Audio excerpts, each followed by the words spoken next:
La vida. Batería Hankook, mucho más. Y compra ahora el 2x1 de Asís Card y viaja tranquilo. Presentan Combinación Clave. Toda la opinión, realidad y debate sobre los temas que me interesan. Junto a Fernando Paulsen. La clave me escucha. ¿Cómo están ustedes? Bienvenidos a Combinación Clave. Tenemos ya nuestro primer entrevistado, él es Juan Pablo Suet, presidente de la Asociación de Emprendedores de Latinoamérica. Juan Pablo, ¿cómo estás? Hola Fernando, ¿cómo estás? Bien, lo primero es lo primero. Tú el viernes pasado reaccionaste ante lo que se dijo acá en el panel de los días viernes y quisiéramos, si es que se cometió algún error, saber cuál fue y, por cierto, si es que estábamos equivocados o alguien del panel dijo algo que no correspondía, yo no tengo ningún problema en pedirte las excusas de ello, pero me gustaría saber de qué se trató. No, bueno, fue cuando Pancho Undurraga, hablando de la reforma tributaria del 2014, dice que yo no había emprendido y que había negociado una reforma tributaria sin entender lo que eran las pymes. Me imagino que se estaba confundiendo con otro dirigente que tiene mi mismo apellido. Y luego... Debe pasar a menudo eso, ¿no? Me pasa bastante.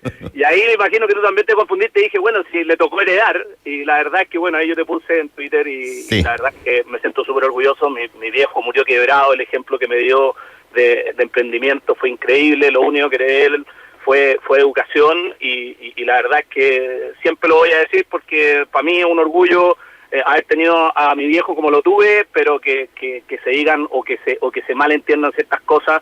La verdad es que todas las empresas y todos los emprendimientos que yo he tenido lo he hecho con mi ahorro, con trabajo y con cero herencia, dicho de alguna forma. Bueno, por mi parte te pido disculpas si es que sentiste que lo que traté de hacer fue de alguna manera disminuir tu valor en términos de lo que has conseguido y me imagino que Pancho no tendría ningún problema en eso. Pancho también me dio las disculpas, etcétera. Así que, y Fernando, te aprecio mucho, la verdad es que como periodista me ha tocado harto hablar contigo, sobre todo en los tiempos de las negociaciones de la famosa reforma, así que la verdad que te estimo mucho y te agradezco mucho este derecho a réplica. Y lo otro que te quería comentar también es un comentario que tú siempre haces, tanto en la radio como en la televisión. Sí, que te lo relevo cada vez porque me parece que creo que es la única persona que en su momento dijo que la reforma tributaria que se hizo y se negoció en el gobierno de la presidenta Bachelet para las pymes fue espectacular. Exactamente. Entonces, lo que yo te alego es que siempre te falta decir para las pymes. Porque siempre dice, y Juan Pablo Suet celebró esta reforma, que era una increíble reforma, claro, para las pymes, y la verdad es que, y aquí quiero entrar en el terreno más técnico, la verdad es que en el gobierno de la presidenta Bachelet y con Alejandro Mico negociamos una reforma tributaria que fue histórica para las pymes. Los artículos 14 ter A, 14 ter B, 14A y 14B son artículos que permitieron simplificar la tributación, pagar impuestos diferentes a los de las grandes empresas, depreciación en sentido a la inversión, y de hecho siempre he reconocido que el gran legado de la presidenta Bachelet para las pymes estuvo en el 14 ter A. Y es más, ahora las grandes peleas que hemos tenido con el Ministerio de Hacienda y con el propio presidente Piñera es que no borren el 14 ter A, que es el gran legado de la presidenta Bachelet para las pymes. Y toda la negociación que se ha estado dando con el Ministerio de Hacienda ha ido en relación a que el gobierno quiere proponer la cláusula PYME, eliminando el régimen simplificado que creó la presidenta Bachelet para las pymes, y nosotros estamos en absoluto desacuerdo. Por lo tanto, lo que tú dices es correcto. Yo siempre celebré la reforma tributaria de la presidenta Bachelet, pero con la pequeña salvedad que siempre hay que ponerle el apellido para las pymes. ¿Qué tiene? Para las grandes empresas no me tocó negociar nada, ni me tocó opinar sobre nada, ni el régimen semi-integrado, ni integrado, ni nada. A ver, dos preguntas te quiero hacer, Juan Pablo Suet. Una es, ¿qué tiene este particular acápite de la reforma tributaria que hace que se pueda considerar extraordinario para las pymes? El artículo 14 ter A de la presidenta Bachelet, me preguntas tú. Sí, exactamente. Mira, la verdad es que en Chile tenemos un déficit de contadores que entiendan mucho de contabilidad. Las pymes sufren mucho porque a veces no llevan una contabilidad como la quiere Impuestos Internos.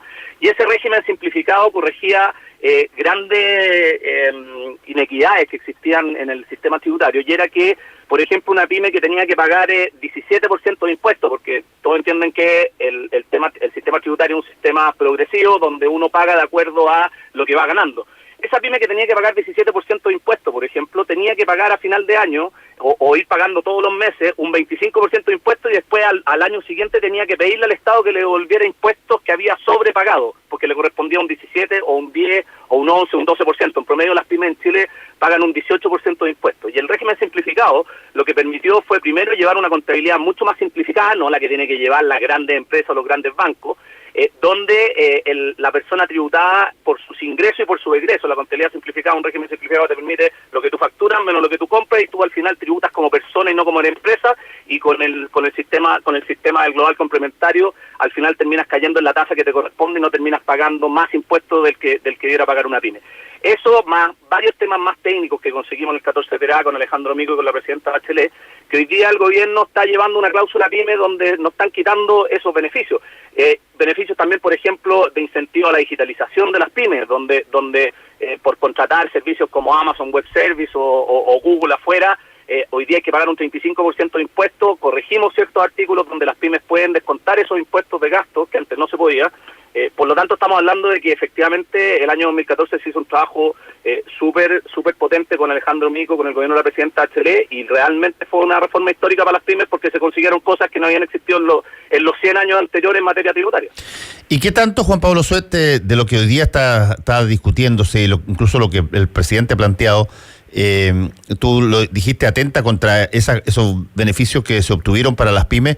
¿Qué tanto de eso es conversado con las organizaciones de empresarios antes de formular una propuesta específica respecto a lo que va a suceder? Bueno, llevamos 8 meses con reuniones y con mesas técnicas en el Ministerio de Hacienda. Ahora se hizo una mesa técnica con la Democracia Cristiana también para que nos ayuden a empujar un poco el mantener este artículo 14-TR de la reforma de la presidenta Bachelet. Básicamente la negociación que estamos hoy día es que la cláusula PYME que está proponiendo el gobierno incluya las cosas buenas que quedaron de la reforma tributaria pasada y no se saquen.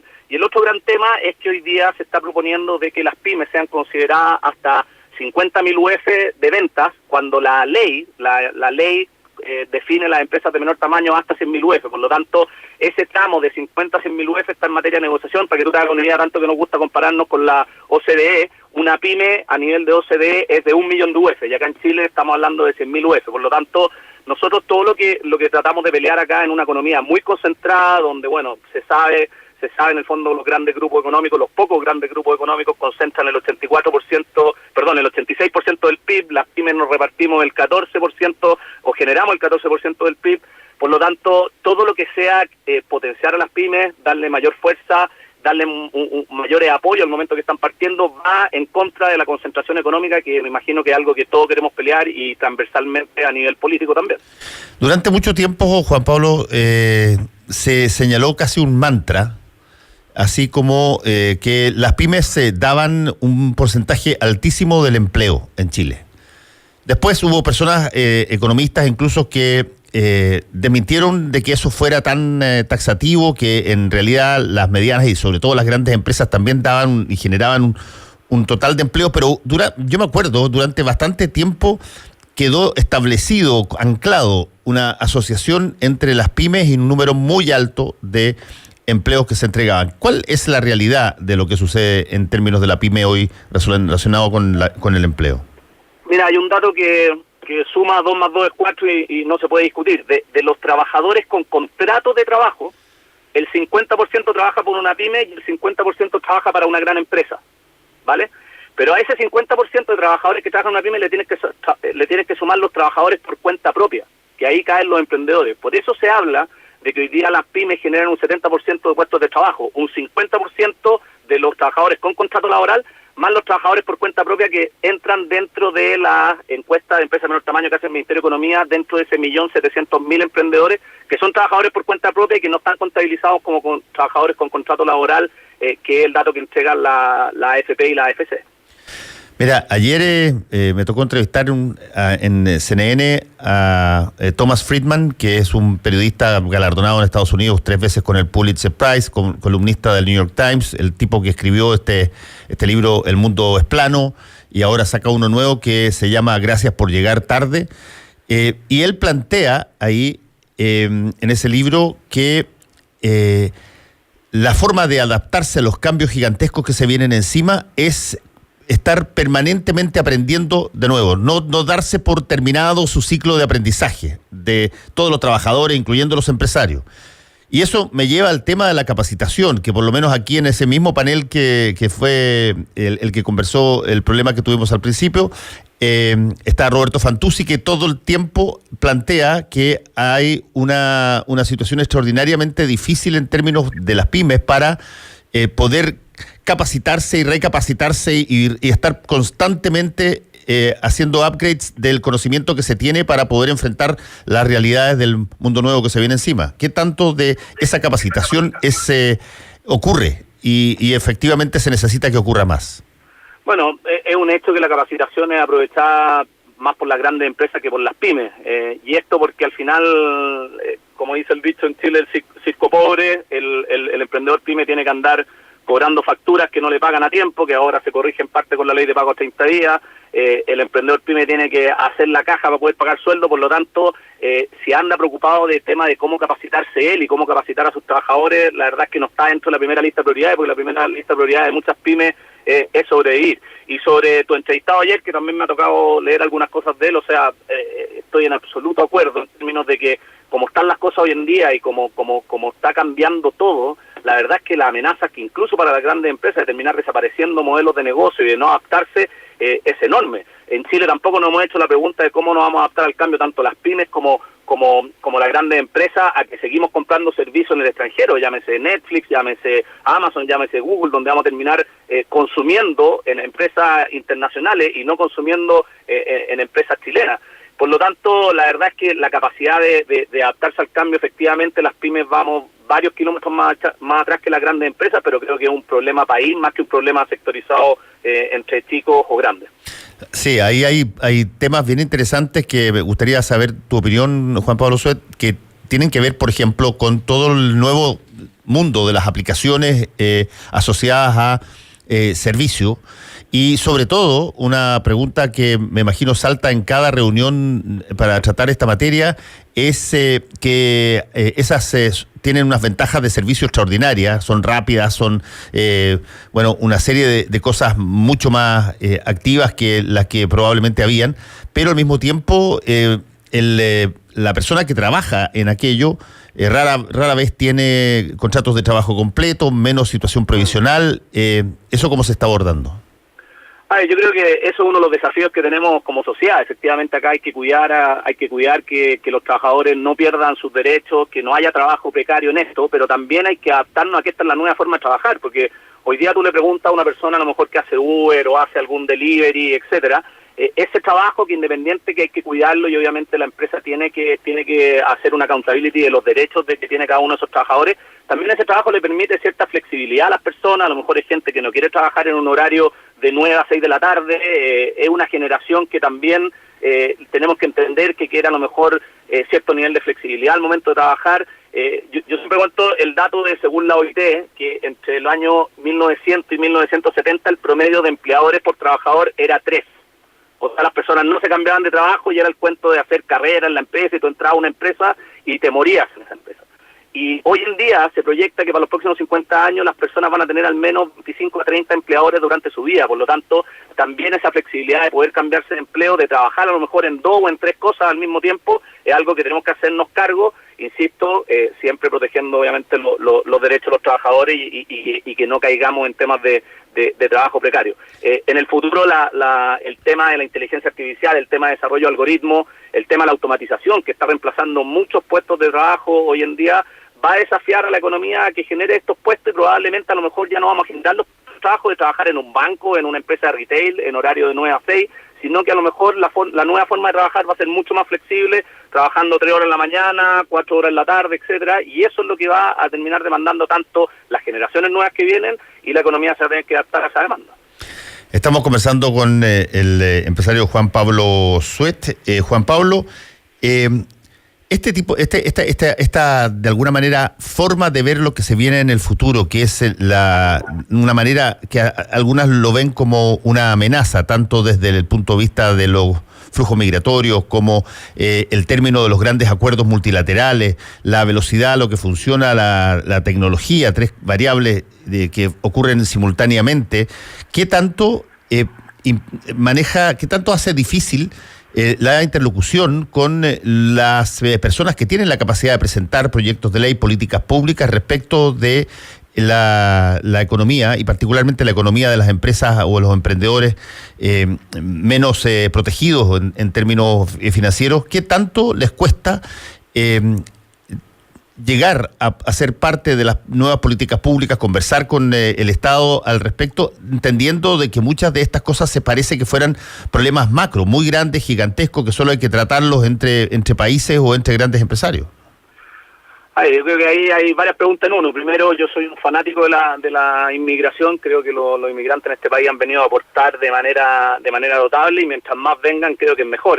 Desafiar a la economía para que podamos tener más inmigrantes en Chile creo que es sano, y la verdad es que creo que vienen a aportar a un Chile que siempre nos quejamos que somos un mercado pequeño, que queremos crecer. La verdad es que mientras más se quieran venir a Chile y tengamos una economía mucho más robusta, que todos podamos trabajar y consumir en esta economía y que podamos en el fondo desarrollarnos, creo que es una buena noticia. Y con respecto al tema de políticas públicas es difícil, porque al final si tú miras la historia de Chile en los últimos 50 años, yo creo que recién con la irrupción de la Asociación de Emprendedores de Chile empezó a cambiar un poco el status quo de cómo se hacían políticas públicas. Acá por muchos años los grandes grupos económicos conversaban directamente en la moneda, cómo se hacían las leyes, se mandaban al Congreso y después se llamaba a un par de políticos para que se aprobara o no se aprobara. Hoy en día creo que eso ha cambiado en algo, no totalmente, pero tanto las pymes y los emprendedores están mucho más presentes en temas de políticas públicas, pero sí creo que al Congreso, para discutir temas importantes, le falta mucho entender sobre nueva economía, sobre transformación digital, sobre cómo va a sufrir Chile una guerra comercial. De hecho, estaba viendo hoy día CNN Internacional en la mañana que Trump está anunciando un tratado de libre comercio con Inglaterra, cómo eso nos va a afectar en términos de que Trump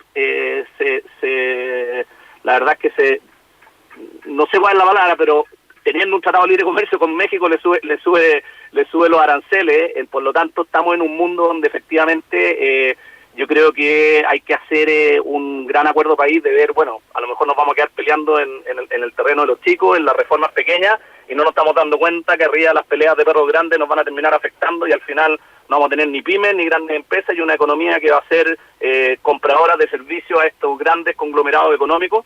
Y por lo tanto yo también celebro esta apertura de China, de venir a Latinoamérica, que también está haciendo su trabajo en términos de cómo vamos equilibrando estos grandes bloques económicos para no quedarnos fuera.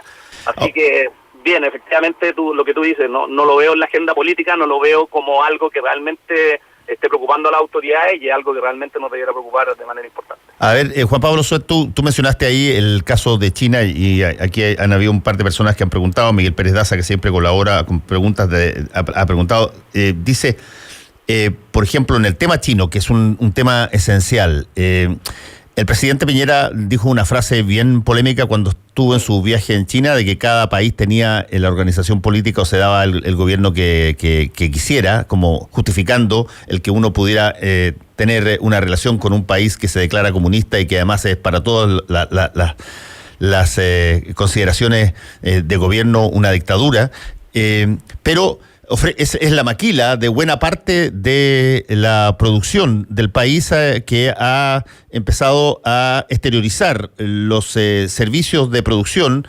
particularmente a China, y ha dejado de producirse acá. ¿Qué tanto eso afecta a la pyme? Enormemente. Pues tú conversas con Rafael Cuncilla y te das cuenta cómo no solamente las pymes de región han ido desapareciendo, cómo el retail se ha comido el comercio detallista o el comercio pequeño. En la industria del calzado, la vestimenta, efectivamente terminamos comprando todo en China. Por lo tanto, Chile está perdiendo ventajas comparativas con respecto a producir en China acá. No me voy a meter en el tema de los derechos laborales de los chinos o del tema político, pero económicamente hablando, hoy día China es una amenaza, ha sido una amenaza los últimos 15 años, ha destruido muchas industrias, y esto obviamente hay que revisarlo. Vemos también cómo hoy día la industria de la leche está amenazada por temas de importación de leche en polvo, y vemos como una industria que genera casi 60.000 puestos de trabajo en el sur de Chile a través de la lechería hoy día está amenazada por esta entrada de leche en polvo, que no sabemos si viene con subsidio en el país de origen, etcétera. Por lo tanto, refiriéndome nuevamente al caso de China, veo que es una amenaza, pero los chinos se han hecho tan ricos en términos de económicos que hoy día están mirando para afuera, están viniendo a invertir a otra zona, y tampoco creo que sean tontos en términos de que si Trump quiere poner un muro y que Latinoamérica sea el patio de atrás, los chinos van a tomar esa oportunidad de venir a meterse en el patio de atrás de Estados Unidos y de apoyar a las economías latinoamericanas. Y en términos económicos, no me voy a referir a los términos políticos, en términos económicos, con reglas del juego y sin en el fondo esta maquila que muchos cuestionan de que derechos de trabajadores en China son vulnerados. Corrigiendo todo ese tipo de temas, yo creo que es una buena noticia que un gigante como China se venga a fijar en Latinoamérica, porque eso también no nos deja a merced de un personaje como Trump, que si nos corta la llave del agua, Latinoamérica se muere de hambre, y si da la llave del agua, Latinoamérica está feliz. Por lo tanto, depender de más economías gigantes creo que es una buena noticia, y te da otro poder negociador también con un Estados Unidos que hoy día está equivocando el camino de manera importante. No produce ruido en la conversación que tengan ustedes con el gobierno, Juan Pablo. Por ejemplo, el tema que tú acabas de plantear, que tú lo has dicho con bastante pragmatismo, en que es conveniente básicamente que a el poder dominante se le oponga de alguna manera algún contrapoder que permita que haya más opciones en función de la economía, pero ¿qué tanto de eso necesita ser establecido con norma legal o con norma de reglamento o con algún protocolo que le permita a las pymes ser parte de aquello? A ver, básicamente creo que hay un tema olvidado por muchos gobiernos, no por este nomás, que en el fondo es cómo hacemos más pymes exportadoras, y en ese sentido, en la medida que podamos ser parte de la agenda, porque vemos cómo se firman o cómo se amplían los tratados de libre comercio con China, donde se le da más entrada, no sé, al cerdo, a los vinos, a grandes industrias, pero también tenemos que pensar en cómo las pymes entramos en esa agenda de poder entrar a mercados más importantes, como es el mercado chino, donde efectivamente podemos trabajar en un proyecto donde más pymes puedan exportar, donde también las podamos capacitar para esa exportación y donde podamos ser parte de esa agenda. ¿Cómo se puede materializar esto? Yo creo que es un terreno más político que económico, en el sentido de que si Chile se muestra haciendo negocios con China, de alguna forma va a estar equilibrando su poder de negociador con Estados Unidos. Veremos si se le pasa la mano negociando con China y vamos a ver qué va a pasar con Huawei y con la licitación del 5G, que esa es la madre de todas las batallas que hoy día existe entre China y Estados Unidos en relación a nuestro país. Vamos a ver si el día de mañana, por este acercamiento a China de nuestra economía, Estados Unidos llega a tomar represalias, pero son ficciones o economía ficción que la verdad es que vamos a tener que analizarla en el momento que pasen, y todavía por lo menos no han pasado. Bueno, y a juicio tuyo, ¿vale la pena arriesgar represalia si es que te ofrecen un servicio o te ofrecen una alianza que es de una conveniencia extraordinaria para el país? Yo espero que no hayan represalias, y creo que Trump no va a gobernar por los próximos 15 años, por lo tanto también creo que si vale la pena o no vale la pena tomar represalias, o recibir esa represalia, efectivamente no vale la pena. Hay que tratar de correr la menor cantidad de riesgos posibles, pero no podemos obviar que China es un mercado de 1.300 millones de personas, de que si le podemos vender vino a ese mercado de 1.300 millones, o si podemos exportar después productos lácteos a través de cooperativas a ese mercado, la verdad es que vamos a estar apalancando la economía nacional. Si hay represalias, obviamente nadie las quiere, pero también soy de los que cree que Trump no va a gobernar por los próximos 15 años Estados Unidos, y en algún minuto se tendrá que volver a la normalidad, a las relaciones comerciales por lo menos que tenemos con Estados Unidos. Ese tipo de pensamiento es súper peligroso, Juan Pablo. Lo mismo se decía por ejemplo, la llegada de este joven miembro del partido nazi Adolf Hitler en 1936 al puesto canciller por elecciones, pero es total, dejémoslo. Si es que tiene en un momento dado se vota a muy individualista, bueno, está el sistema de partidos que lo controla, lo guía, lo maneja, lo orienta, y las cosas terminaron de otra manera. Súper peligroso, o sea, hemos visto cómo el poder del presidente de Estados Unidos permite modificar tratados de libre comercio o tomar medidas antieconómicas sin que el Parlamento se le pueda oponer. Por lo tanto, estoy de acuerdo contigo. La idea no es sentarse a esperar ni ver qué pasa, pero me imagino que los norteamericanos estarán más preocupados que nosotros de que eso no siga ocurriendo, y para eso estarán las elecciones democráticas. Desde el punto de vista del emprendimiento, Juan Pablo Suet, hay una suerte de tradición. Cuando algo funciona, te voy a poner el último ejemplo de algo que se vio de esa manera. Ponte, cuando se vende Corner Shop a empresarios o se meten los empresarios grandes. Walmart. Perdón, sí, Walmart en el negocio. Automáticamente se crea toda una difusión enorme en medios de comunicación de cómo una pequeña pyme, una idea, unos emprendedores saltan. Mi pregunta tiene que ver por cada corner shop que le pega. ¿Cuántas fracasan? No, una de cada 50.000 en Chile. Mira, en Chile se crean aproximadamente del orden de 110.000 a 130.000 empresas por año. Sácale sociedades de inversión que no son productivas, pero hablemos de un número de 80.000 emprendimientos al año que se puedan estar creando en Chile.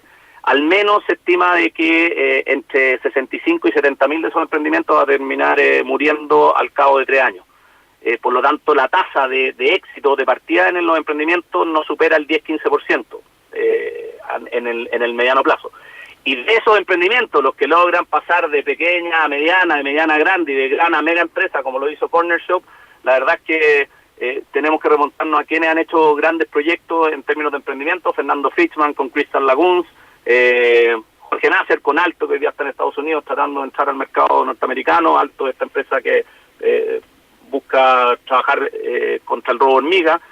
Corner Shop, que es otra alternativa, Not Company. Entonces son casos, los famosos unicornios o los que van camino a ser unicornios, que son pocos en relación al número que se queda. Si me apuras con un número, hablemos de que habrán 30 o 40 casos emblemáticos en Chile o 50, pero se han creado en los últimos 10 años 500.000 empresas. Entonces el número que llega arriba es muy bajo y obviamente todo lo que sea trabajar políticas públicas para que estos proyectos lleguen a buen puerto, puedan crecer, bienvenido sea. Y lo otro bueno que generó Corner Shop, que a los grandes empresarios les dio un poco lata quedarse fuera del negocio. Entonces, hoy en día yo creo que van a empezar a estar más activos en escuchar a emprendedores, de tratar de invertir en proyectos, en emprendimientos que a lo mejor la puedan hacer, como se dice en buen chileno, y eso obviamente va a generar un mercado de capital de riesgo a lo mejor mucho más atractivo que el que tenemos hoy en día para apoyar a emprendedores que tienen una idea revolucionaria. ¿Hay algo en particular, Juan Pablo Suet, que tú sientas que podría hacer un salto cualitativo, un salto cuántico en materia de situación del emprendimiento y de las pymes que todavía no se plantea y que podría estar en necesidad de ser discutida? Sí, absolutamente. Yo te diría que si bien hoy día corregimos una de las principales causales de quiebra de las pymes eran los plazos de pago, y eso se está corrigiendo con la ley de pago a 30 días, el otro causal de quiebra de muchas pequeñas y medianas empresas, de muchos emprendimientos, es la falta de acceso al financiamiento. Yo creo que urge sentarse en una ley que le permita, o que más que le permita, nos permita bancarizar a muchas más pequeñas y medianas empresas, pero no solamente que le abran una cuenta corriente, que podamos ver, por ejemplo, por qué una pyme termina pagando 6 o 7 veces más tasas de interés que una gran empresa. Eso yo lo puedo entender por un tema de riesgo, por un tema de Basilea, pero ¿por qué esa pyme termina pagando 5 veces más tasas de interés que una empresa cuando, por ejemplo, el capital está asegurado a través de un crédito corpo? Todo ese tipo de cosas, yo creo que lo he conversado personalmente con Sebastián Sichel, tenemos que entrar en alguna materia donde los bancos apuesten más por las pymes puedan acceder al financiamiento. Piensa de que de las pequeñas y medianas empresas, solamente un 20% accede al sistema financiero como deuda. Todas tienen cuenta corriente, etcétera, pero solamente un 20% de las pymes accede al sistema financiero para poder endeudarse y poder hacer crecer sus negocios. Por lo tanto, yo diría que ahí está la próxima gran batalla de los emprendedores para sentarse con los bancos a ver cómo tenemos un sistema financiero que apoye más a la pequeña y mediana empresa en Chile. Juan Pablo Suet, presidente de Asociación de Emprendedores de Latinoamérica, gracias por este contacto con Combinación Clave. Que te vaya muy bien. Gracias, Fernando. Un abrazo. Que estén bien. Volvemos con Combinación Clave. La clave me escucha.